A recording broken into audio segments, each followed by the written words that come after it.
Thank you, Dennis. So as the chairman of the advisory board, I have the privilege of being up here every year. 2 weeks ago, I had my right hip replaced. And I said to the doctor, I said, so when can I go back to work full time? He said, well, most people go back full time after 3 or 4 weeks you get out of the hospital. I said, you meant 3 or 4 days, right?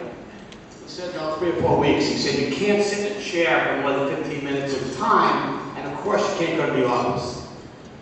So I booked a room at the Katano, 3 blocks from my office. I bought a stand-up desk. I put my couch up on risers, and now I can stand at my desk, lie on my couch and ice my leg, and walk to work. The point is, we real estate entrepreneurs do not recognize the words can't or impossible. If you go back in time, George Klein wouldn't accept the fact that you couldn't build a spec building coming out of the worst recession in New York City history in 1977, which, as you know, became 499 Park. And Henry L. Gannon couldn't accept the fact that you couldn't get quality tenants to go west of 6th Avenue when he built Carnegie Hall Tower, and as you know, it's one of the preeminent buildings in New York City. And Harry Maclov could take this deadbeat plaza at the General Motors building, drill a hole in it, and end up with the greatest retail destination location of all time, the Apple Store. Steve Ross certainly didn't believe that West Hudson Yards was too far west to attract good tenants. And Larry Silverstein certainly wouldn't accept the fact when the critics said somebody else should rebuild the World Trade Centers. And I might add, for decades, people said that non-financial tenants, like Kanye West, would never go downtown. So we, real estate, in our industry, we always thrive when somebody says you can't do something.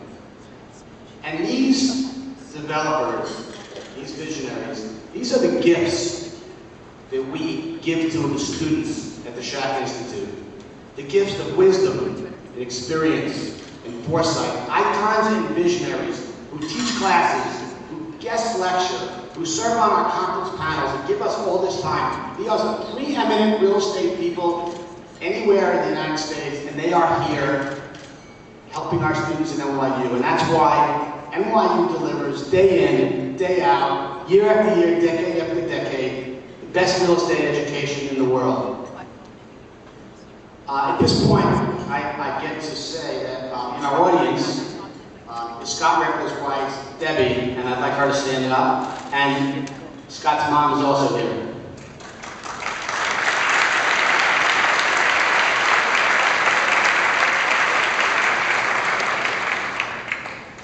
You know, when you have surgery, you need 2 things.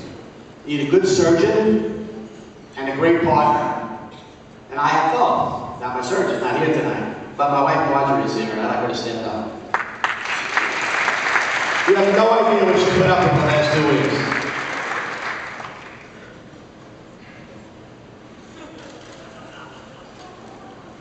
So, at this point, it's time to turn over the introduction of